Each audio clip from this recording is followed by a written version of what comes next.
Welcome to यूडुबेरिया GK study. यूडुबेरिया GK study में आप लोगों को स्वागत है। मैं इस चैनल के माध्यम से आप लोगों को आज जीव विज्ञान के प्लांट फिजियोलॉजी चैप्टर से कुछ क्वेश्चन करा रहे हैं जो कई एग्ज़ामों में रिपीट होते आए हैं। वीडियो अच्छा लगे तो लाइक करिएगा, सब्सक्राइब करें, बेल आइकन दबाएँ और लोगों तक शेयर करें जो प्रतियोगी परीक्षाओं की तैयारी कर रहे हैं। प्रसारण की परिभाषा है। प्रसारण की परिभाषा क्या है? अर्धपारगम्य कला में होकर कम से अधिक सांद्रता की ओर विलायक जल का प्रवाह, उसको प्रसारण कहते हैं। अर्धपारगम्य कला में होकर कम से अधिक सांद्रता की ओर विलायक का प्रवाह, यही प्रसारण कहलाता है। अधिक लवण वाले विलयन में एक कोशिका को रखने पर वह सिकुड़ जाती है। क्यों सिकुड़ जाती है? क्योंकि जल बाह्य प्रसारण द्वारा बाहर निकलता है। अधिक लवण वाले विलयन में एक कोशिका को रखने पर वह सिकुड़ जाता है क्योंकि जल बाह्य प्रसारण द्वारा बाहर निकलता है। यदि एक कोशिका आकार में न्यूनीकृत होती है,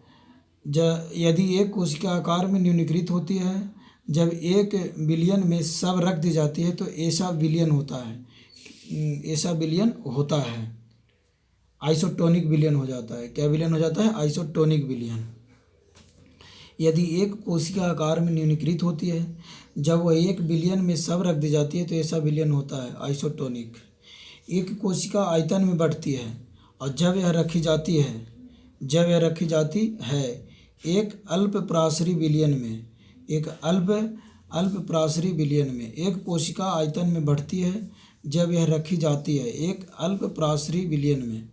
एक कोशिका आयतन में बढ़ती है जब यह रखी जाती है एक अल्प प्रासरी विलयन में। बीज फूलते हैं जब जल में रखे जाते हैं। बीज फूलते हैं जब जल में रखे जाते हैं अंतःशोषण के कारण। बीज फूलते हैं जब जल में रखे जाते हैं अंतःशोषण के कारण। लकड़ी के बने दरवाज़ों का वर्षा ऋतु में फूलना होता है। क्यों फूलता है? अंतः प्रसारण के कारण, केशित्व के कारण, विजिर्व द्रव्य कुंचन के कारण। किसके कारण होता है? अंतःशोषण के कारण होता है।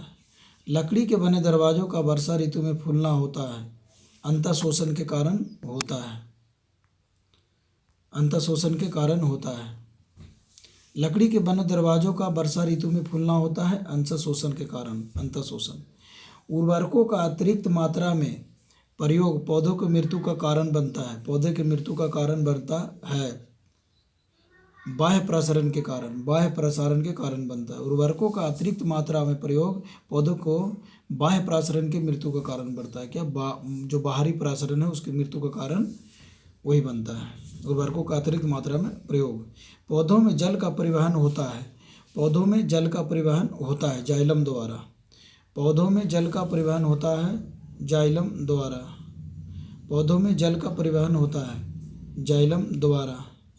भूमि में पौधों की जड़ों के लिए उपलब्ध जल होता है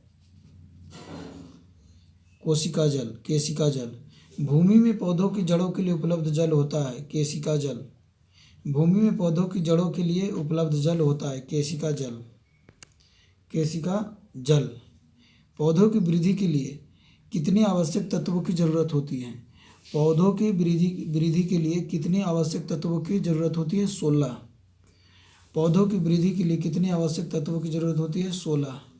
पौधों की वृद्धि के लिए कितनी आवश्यक तत्वों की जरूरत होती है? 16। धान का खैरा रोग या लघुपत रोग किस तत्व की कमी से होता है? 11 में जस्ता।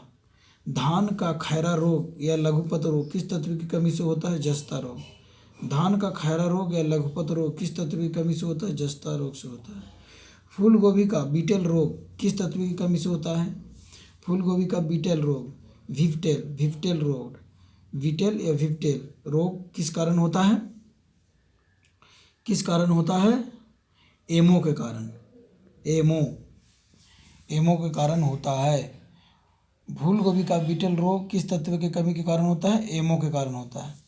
पत्तियों की हरिमहीनता किसकी कमी से होता है? Mg के कारण, मैग्नीशियम के कारण होता है। पत्तियों की हरिमहीनता किसकी कमी से होता है? Mg के कारण होता है, Mg मैग्नीशियम। पौधों में बाष्पोत्सर्जन किसकी प्रक्रिया है? जो बाष्प का उत्सर्जन होता है वो किसकी प्रक्रिया है? प्रकाश श्वसन, जल हानि, खाद्य उत्पादन, श्वसन। किसका है? जल हानि का है। पौधों में बाष्पोत्सर्जन किसकी प्रक्रिया है? जल हानि की प्रक्रिया है।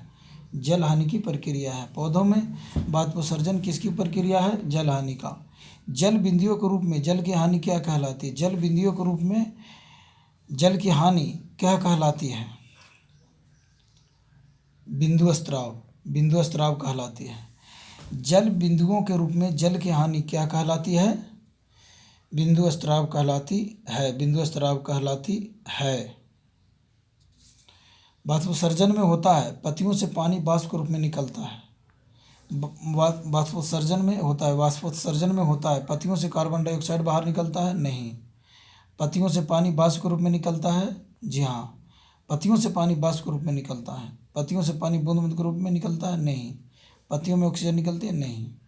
बाष्पोत्सर्जन में होता है, पत्तियों से पानी बाष्प के रूप में निकलता है। वाष्पोत्सर्जन मापी यंत्र है। जो बाष्पोत्सर्जन होता है, बाष्प का उत्सर्जन होता है, उसको किससे मापा जाता है? किससे मापा जाता है? पोटोमीटर से। वाष्प को किससे मापा जाता है? पोटोमीटर से मापा जाता है। पोटोमीटर से मापा जाता है। पौधों में बाष्पोत्सर्जन की क्रिया किस में होती है? पूरा पौधा में होती है। पौधों में बाष्पोत्सर्जन की क्रिया किस में होती है? पूरा पौधा में होती है। पौधों में बाष्पोत्सर्जन की क्रिया किस में होती है? पूरा पौधा में होता है।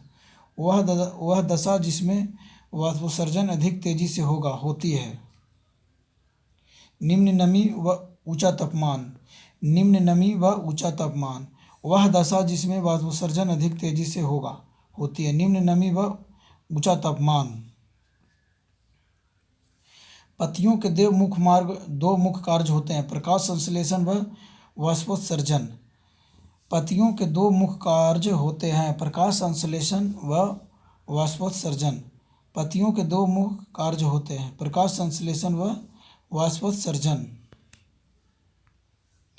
पत्तियों के दो मुख्य कार्य होते हैं, प्रकाश संश्लेषण व बाष्पोत्सर्जन। वाष्प का उत्सर्जन पत्तियों का मुख्य कार्य है और प्रकाश संश्लेषण करना। पौधों में होने वाली क्रियाओं में से एक जो इनका तापमान कम कर सकती है होती है। एक जो कम कर सकती है, बी में बाष्पोत्सर्जन होता है। पौधों में होने वाली क्रियाओं में से एक जो इनका तापमान कम कर सकती है होती है बाष्पोत्सर्जन होता है, जो उनको पौधों को तापमान कम कर देता है। किस क्रिया के फलस्वरूप पौधों में ऑक्सीजन का निकास एवं कार्बन डाइऑक्साइड का अवशोषण होता है? प्रकाश संश्लेषण में। किस क्रिया के फलस्वरूप पौधों में ऑक्सीजन का निकास एक कार्बन डाइऑक्साइड का अवशोषण होता है? कार्बन डाइऑक्साइड का होता है, प्रकाश संश्लेषण में होता है। ऑक्सीजन का निकास होता है, कार्बन डाइऑक्साइड का अवशोषण होता है, मतलब लेता है। प्रकाश संश्लेषण के लिए क्या जरूरत है? प्रकाश संश्लेषण के लिए क्या जरूरत है? प्रकाश संश्लेषण के लिए क्या जरूरत है? इनमें सभी है, जल, पर्णहरित और धूप, तीनों है। प्रकाश संश्लेषण के लिए जल भी जरूरत है, पर्णहरित भी जरूरत है और धूप भी जरूरत है। प्रकाश संश्लेषण की क्रिया में क्या बाहर करता है? ऑक्सीजन। प्रकाश संश्लेषण की क्रिया में क्या बाहर निकलता है? ऑक्सीजन बाहर निकलता है।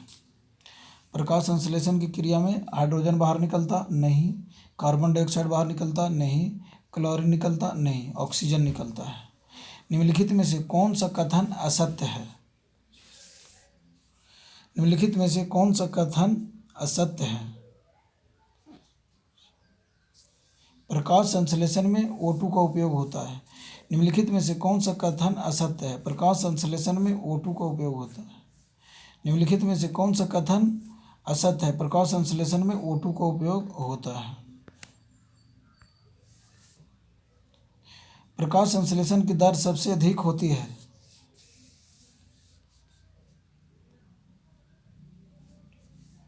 लाल रंग के प्रकाश में।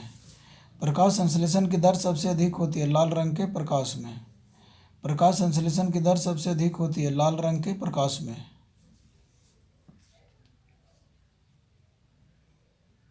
प्रकाश संश्लेषण की दर सबसे कम होती है बैंगनी रंग के प्रकाश में। प्रकाश संश्लेषण की दर सबसे कम होती है बैंगनी रंग में। प्रकाश संश्लेषण सबसे कम होती है और प्रकाश संश्लेषण सबसे ज़्यादा लाल रंग में होती है। हरे रंग का पदार्थ जो पौधों में प्रकाश संश्लेषण करता है वह निम्नलिखित में से कौन है? क्लोरोफिल है। हरे रंग का पदार्थ जो पौधों में प्रकाश संश्लेषण करता है वह निम्नलिखित में से कौन है? क्लोरोफॉर्म है, क्लोरोप्लास्ट है, इनमें से कोई नहीं, या क्लोरोफिल है। प्रकाश संश्लेषण होता है कब होता है? प्रकाश संश्लेषण होता है केवल दिन में होता है। प्रकाश संश्लेषण होता है केवल दिन में। प्रकाश संश्लेषण के लिए कौन सी गैस आवश्यक है? CO2। प्रकाश संश्लेषण के लिए कौन सी गैस आवश्यक है? CO2 है।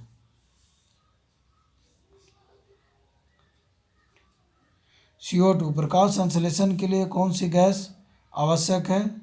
CO2 है। कार्बन डाइऑक्साइड प्रकाश संश्लेषण के लिए आवश्यक है। नाइट्रोजन नहीं है, CO नहीं है, O2 नहीं है। प्रकाश संश्लेषण के लिए कौन सी गैस आवश्यक है? CO2। पौधे व पेड़ का खाना तैयार करने की प्रक्रिया कहलाती है? कौन सी प्रक्रिया कहलाती है? फोटोसिंथेसिस कहलाती है। Photosynthesis D answer. पौधे व पेड़ का खाना तैयार करने की प्रक्रिया क्या कहलाती है? फोटोसिंथेसिस। क्लोरोफिल में कौन सा पॉर्फिरिन होता है? मैग्नीशियम पॉर्फिरिन होता है। क्लोरोफिल में कौन सा पॉर्फिरिन होता है? मैग्नीशियम। सर्वाधिक प्रकाश संश्लेषी क्रियाकलाप कहा जाता है? प्रकाश के नीले व लाल क्षेत्र में। सर्वाधिक प्रकाश संश्लेषी क्रियाकलाप कहाँ चलता है? प्रकाश के नीले व लाल क्षेत्र में। सर्वाधिक प्रकाश संश्लेषी क्रियाकलाप कहाँ चलता है? प्रकाश के नीले व लाल क्षेत्र में। प्रकाश संश्लेषण का अंतिम उत्पाद है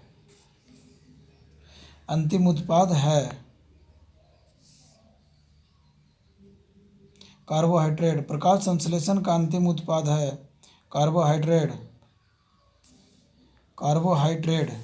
प्रकाश संश्लेषण का अंतिम उत्पाद है कार्बोहाइड्रेट।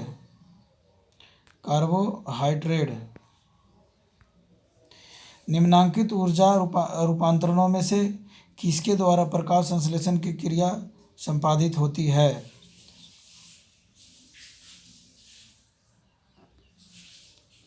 प्रकाश से रासायनिक ऊर्जा में। निम्नांकित ऊर्जा रूपांतरण में से किसमें प्रकाश संश्लेषण की क्रिया संपादित होती है? प्रकाश से रासायनिक ऊर्जा। प्रकाश संश्लेषण में पर्णरहित की भूमिका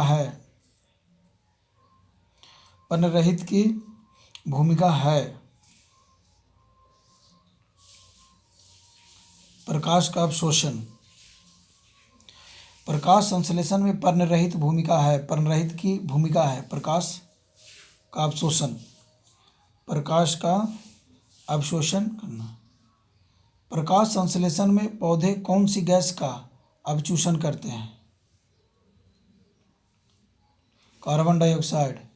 प्रकाश संश्लेषण में कौन सी गैस का अवशोषण करते हैं? कार्बन डाइऑक्साइड गैस का अवशोषण करते हैं। प्रकाश संश्लेषण की प्रक्रिया के निम्नलिखित में से किसकी उपस्थिति आवश्यक नहीं है? ऑक्सीजन की उपस्थिति आवश्यक नहीं है। कार्बन डाइऑक्साइड होना चाहिए, सूर्य का प्रकाश होना चाहिए और जल होना चाहिए, तभी प्रकाश संश्लेषण की क्रिया होगा। प्रकाश संश्लेषण के समय निकलने वाली गैस का क्या नाम है? ऑक्सीजन। प्रकाश संश्लेषण के समय कौन सी गैस निकलती है? ऑक्सीजन निकलता है। कार्बन डाइऑक्साइड, नाइट्रोजन, हाइड्रोजन नहीं। कार्बन डाइऑक्साइड भी नहीं, नाइट्रोजन भी नहीं, हाइड्रोजन भी नहीं, ऑक्सीजन निकलता है। प्रकाश संश्लेषण के समय निकलने वाली गैस का क्या नाम है? ऑक्सीजन है। ऑक्सीजन जो प्रकाश संश्लेषण से उत्पन्न होती आई है, ऑक्सीजन जो प्रकाश संश्लेषण से उत्पन्न होती आती है जल से। ऑक्सीजन जो प्रकाश संश्लेषण से उत्पन्न होती है आती है, जल से आती है। प्रकाश संश्लेषण होता है क्लोरोप्लास्ट में। प्रकाश संश्लेषण होता है क्लोरोप्लास्ट में। प्रकाश संश्लेषण होता है क्लोरोप्लास्ट में। प्रकाश संश्लेषण का प्रथम स्थिर यौगिक है ग्लूकोज। प्रकाश संश्लेषण का प्रथम स्थिर यौगिक है ग्लूकोज। ग्लूकोज। श्वसन मापन का यंत्र है। श्वसन मापन का यंत्र है रेस्पिरोमीटर। श्वसन मापन का यंत्र क्या है? रेस्पिरोमीटर। कार्बन डाइऑक्साइड गैस मुक्त होती है। कब मुक्त होती है? बाष्पोत्सर्जन के अंतर्गत, रसारोहण के अंतर्गत, प्रकाश संश्लेषण के अंतर्गत। श्वसन के अंतर्गत कार्बन डाइऑक्साइड गैस मुक्त होती है। श्वसन के अंतर्गत। श्वसन के अंतर्गत रात्रि में वृक्षों के नीचे सोने की सलाह नहीं दी जाती है, क्योंकि रात्रि में वृक्षों के नीचे सोने की सलाह नहीं दी जाती है क्योंकि ये रात्रि के समय CO2 छोड़ते हैं। ये रात्रि के समय CO2 छोड़ते हैं, कार्बन डाइऑक्साइड छोड़ता है, इसलिए वृक्षों के नीचे नहीं सोना चाहिए। नहीं सोना चाहिए। ATP का क्या अभिप्राय है? ATP का फुल फॉर्म मतलब अभिप्राय क्या है? Adenosine triphosphate. Adenosine triphosphate. Adenosine triphosphate अनॉक्सी श्वसन में अंतिम उत्पाद होता है। अनॉक्सी श्वसन में अंतिम उत्पाद होता है ethyl alcohol. Ethyl alcohol. Ethyl alcohol oxy श्वसन का अंतिम उत्पाद होता है CO2 तथा जल। ऑक्सी श्वसन का अंतिम उत्पाद क्या होता है? CO2 कार्बन डाइऑक्साइड तथा जल। अनॉक्सी श्वसन में अंतिम उत्पाद क्या होता है? Ethyl alcohol. भूमि में अधिक गहराई पर बोए गए बीज प्रायः अंकुरित नहीं होते हैं, क्योंकि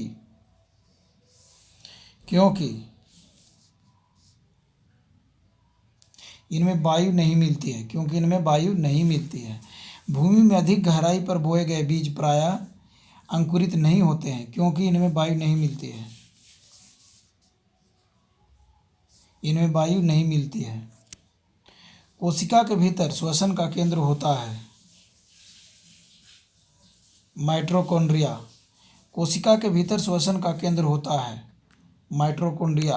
कोशिका के भीतर श्वसन का केंद्र क्या होता है? माइटोकॉन्ड्रिया। ग्लाइकोलिसिस। ग्लाइकोलिसिस का अंतिम उत्पाद होता है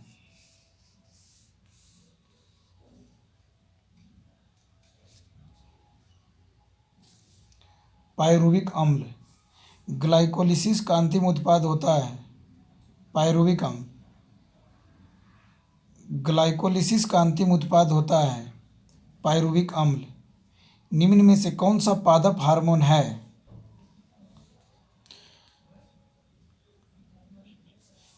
साइटोकाइनिन। निम्न में से कौन सा पादप हार्मोन है? साइटोकाइनिन। निम्न में से कौन सा पादप हार्मोन है? साइटोकाइनिन। 2/4D है, क्या है? खरपतवारनाशी। 2/4D 24D है, खरपतवारनाशी है, खरपतवार को ख़त्म करता है, जलाता है।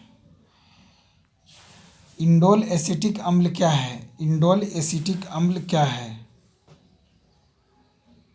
ऑक्सिन है। इंडोल एसिटिक अम्ल क्या है? ऑक्सिन है। ऑक्सिन है। ऑक्सिन है। ऑक्सिन से संबंधित कौन सा कथन सही है? ऑक्सिन से संबंधित कौन सी कथन सही है? इसके कारण पौधों में शीर्ष प्रमुखता हो जाती है। सही है। यह पत्तियों का विलयन रोकता है। सही है। यह खरपतवार को नष्ट करता है। यह भी सही है। ऑक्सिन से संबंधित कौन सा कथन सही है? इसके कारण पौधों में शीर्ष प्रमुखता हो जाती है। यह पत्तियों का विलयन रोकता है। यह खरपतवार को नष्ट करता है। सारे सही है। किस पादप हार्मोन के छिड़काव से अनिषेक फल प्राप्त किए जा सकते हैं? किस पादप हार्मोन के छिड़काव से अनिषेक फल प्राप्त किए जा सकते हैं? अनिषेक फल प्राप्त किए जा सकते हैं ऑक्सिन से।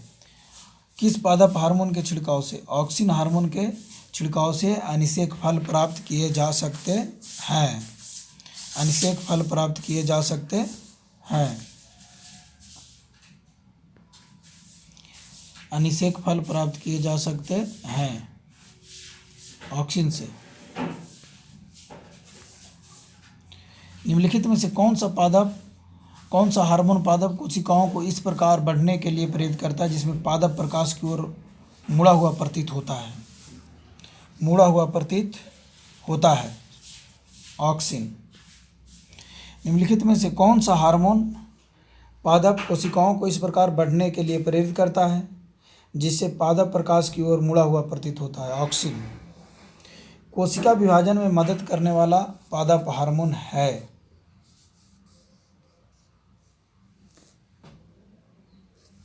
साइटोकाइनिन। कोशिका विभाजन में मदद करने वाला पादप हार्मोन है साइटोकाइनिन। कोशिका विभाजन में मदद करने वाला पादप हार्मोन है साइटोकाइनिन।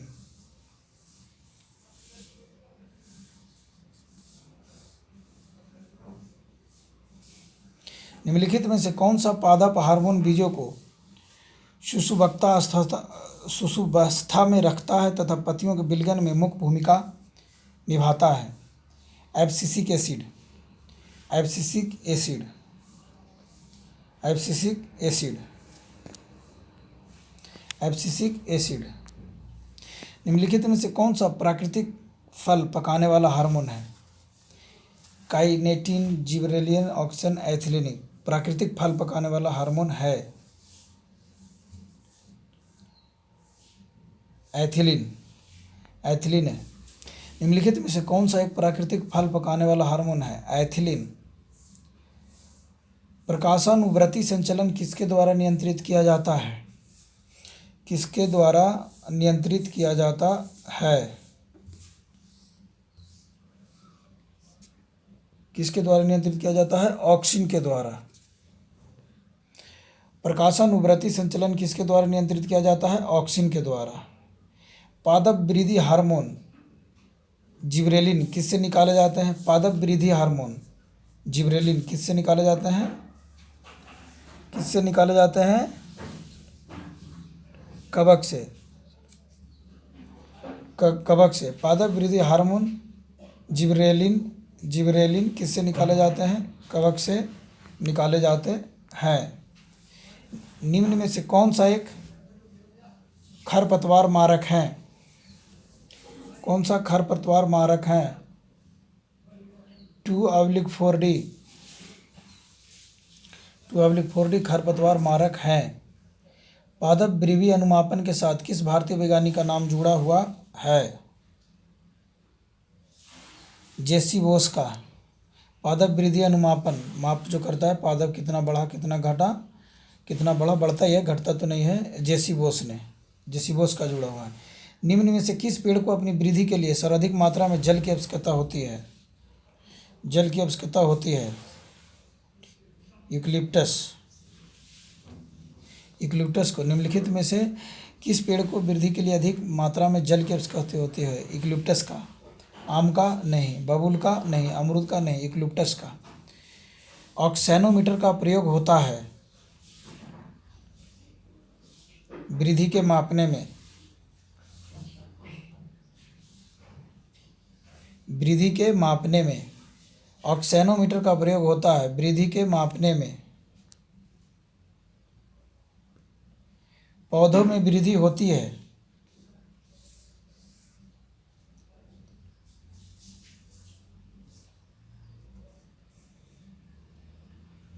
जीवन पर्यंत। पौधों में वृद्धि होती है जीवन पर्यंत। पौधों में वृद्धि होती है जीवन पर्यंत। समय और आकार के संबंध में होने वाली वृद्धि को ग्राफ कर अंकित करने एस आकार का वक्र बनता है, जिसे क्या कहते हैं? एस आकार का जो वक्र बनता है उसे क्या कहते हैं?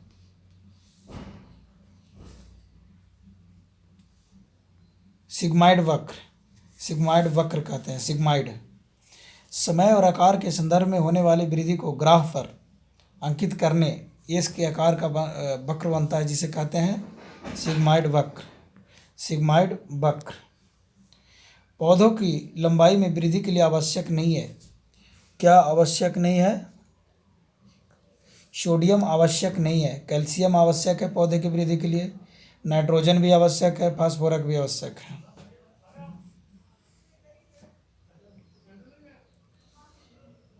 पौधों की वृद्धि गतियाँ। पौधों की वृद्धि गतियाँ जो प्रकाश उद्दीपन के कारण होती है उन्हें कहते हैं हेलियोट्रोपिज्म।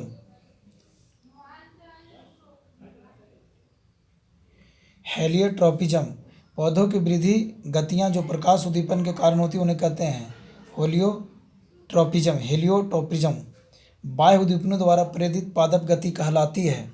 बाह्य उद्दीपनों द्वारा प्रेरित पादप गति कहलाती है कंपानुकुंचन गति। कंपानुकुंचन गति। बाह्य उद्दीपनों द्वारा प्रेरित पादप गति कहलाती है कंपानुकुंचन गति। छुई मुई की पत्ती में गति होती है कंपानुकुंचन।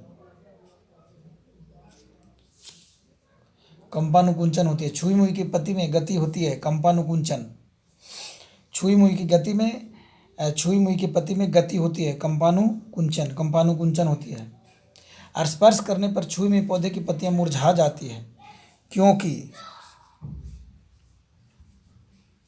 पर्णधार का स्फीति दाब बदल जाता है। पर्णधार का स्फीति दाब बदल जाता है। स्पर्श करने पर छुई मुई के पौधे पत्तियां मुरझा जाता है क्योंकि पर्णधार का स्फीति दाब बदल जाता है। सूरज के प्रकाश की ओर बढ़ते हुए प्ररोह का मुड़ना कहलाता है। प्ररोह का मुड़ना कहलाता है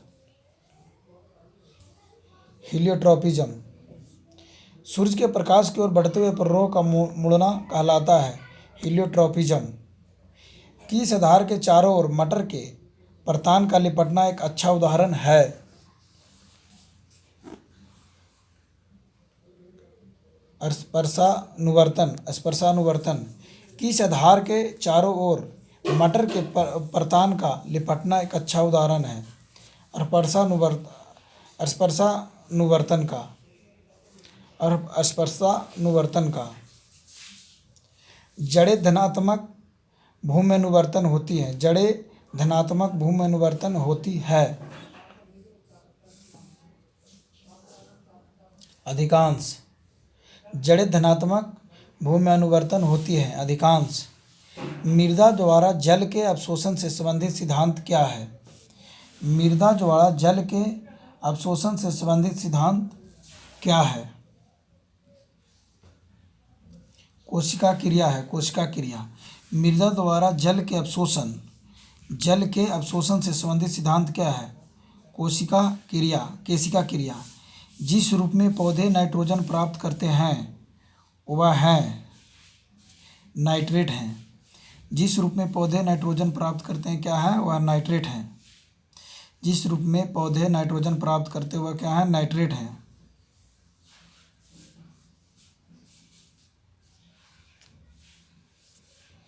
पौधों में पत्ते के पृष्ठ पर पाए जाने वाले लघु छिद्रों का नाम है रंध्र। रंध्र। रंध्र। पौधों में पत्ते के पृष्ठ पर पाए जाने वाले लघु छिद्रों का नाम है रंध्र। पौधों में पत्ते के पृष्ठ पर पाए जाने वाले लघु छिद्रों का नाम है रंध्र। बौने पौधे के किसके अनुप्रयोग से लंबा किया जा सकता है? बौने पौधों को किसके अनुप्रयोग से लंबा किया जा सकता है? साइटोकिनिन के उपयोग से। साइटोकिनिन के उपयोग से बौने पौधे को लंबा किया जा सकता है। साइटोकिनिन। पशुओं में हीमोग्लोबिन के सदृश पौधों में कौन सा अणु होता है? पशुओं में हीमोग्लोबिन के सदृश पौधों में कौन सा अणु होता है? कौन सा अणु होता है? क्लोरोफिल होता है। पशुओं में हीमोग्लोबिन के सदृश पौधों में कौन सा अणु होता है? क्लोरोफिल होता है। पशुओं में हीमोग्लोबिन के समान है सदृश पौधों में कौन सा होता है? क्लोरोफिल होता है। क्लोरोफिल होता है। पादप रोगों का सबसे उत्तरदायी कारक कौन है? फफूंदी। पादप रोगों का सबसे उत्तरदायी कारक कौन है? फफूंदी। नींबू का डाइवैक रोग का कारण होता है तांबा की कमी। नींबू का डाइवैक रोग का कारण होता है तांबा की कमी। नींबू का डाइवैक रोग का कारण होता है तांबा की कमी। हरित वाली रोग किस फसल से संबंधित है? बाजरा। हरित वाली रोग किस फसल से संबंधित है? बाजरा। हरित वाली रोग किस फसल से संबंधित है? बाजरा। टिक्का रोग किस फसल से संबंधित है? टिक्का रोग मूंगफली से। टिक्का रोग किस फसल से संबंधित है? मूंगफली से। धान का प्रसिद्ध रोग खैरा रोग किसके कारण होता है? जस्ता की कमी के कारण होता है। धान का प्रसिद्ध रोग खैरा रोग किसके कारण होता है? जस्ता की कमी के कारण होता है। फसलों पर आक्रमण करने की कीट की प्रायः कौन सी अवस्था अधिक हानि पहुंचाती है? कैटरपिलर। फसलों पर आक्रमण करने की कीट की प्रायः कौन सी अवस्था अधिक हानि पहुंचाती है? कैटरपिलर। मीलीबग किस फसल से संबंधित है? सरसों। मीलीबग किस फसल से संबंधित है? सरसों। मीलीबग किस फसल से संबंधित है? सरसों। पौधे का आर्द्र पतन रोग किसके कारण होता है? पिथियम डिवेरिनम।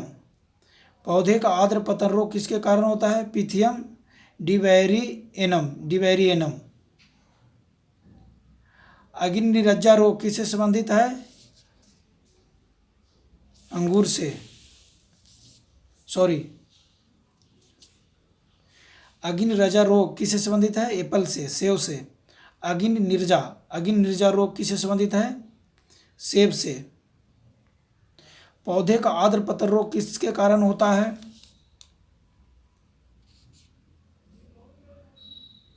पौधे का आर्द्र पतन रोग किसके कारण होता है? पिथियम डिवेरियम से। पिथियम डिवेरियम से। अग्निरज्जा रोग किससे संबंधित है? सेब से। गन्ने का लाल सड़ांध red rot of sugar cane किसके कारण बनती है? लाल सड़ांध किसके कारण बनती है? कोलेट्राइकम फैलकेटम।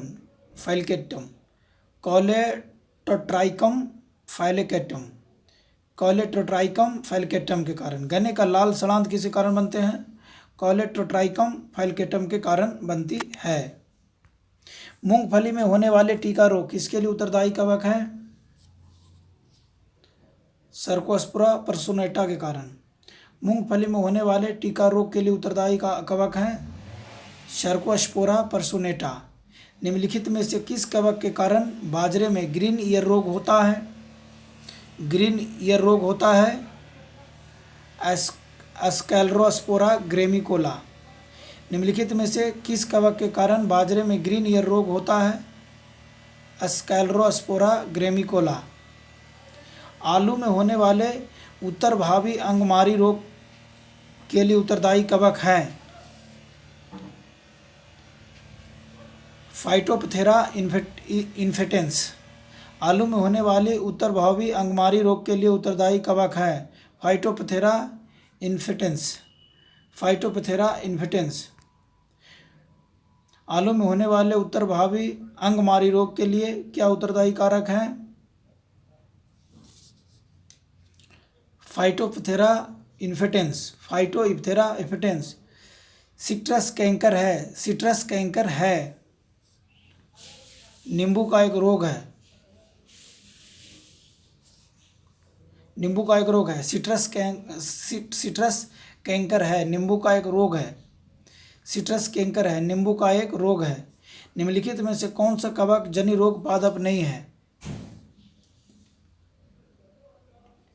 तंबाकू का मोज़ेक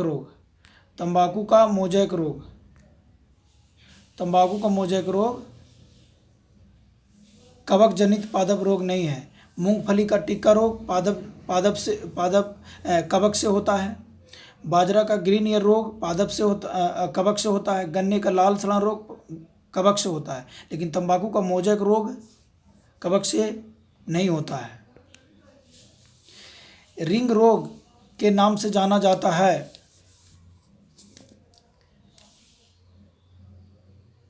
सैथिल रोग के नाम से जाना जाता है। रिंग रोग के नाम से जाना जाता है। सैथिल रोग से जाना जाता है। रिंग रोग के नाम से जाना जाता है। सैथिल रोग के नाम से जाना जाता है। आलू में ब्लैक हार्ट का कारक कौन है? ऑक्सीजन की कमी। आलू में ब्लैक हार्ट का कारक कौन है? ऑक्सीजन की कमी है। तांबे की कमी नहीं, पोटेशियम की कमी नहीं, ऑक्सीजन की कमी। निम्नलिखित में से कौन सा एक सही सुमेलित नहीं है?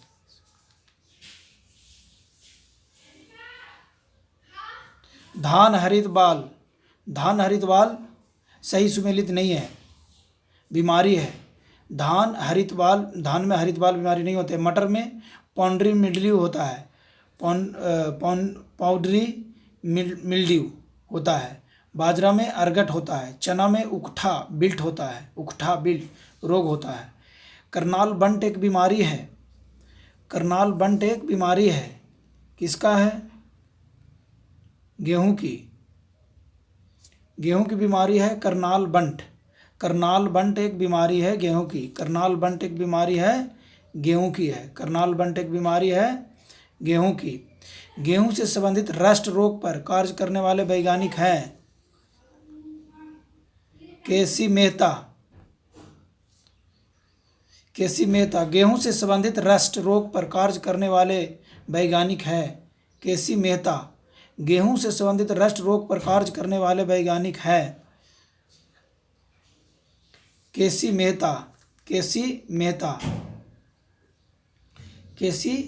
मेहता। हरित वाली रोग किस फसल से संबंधित है?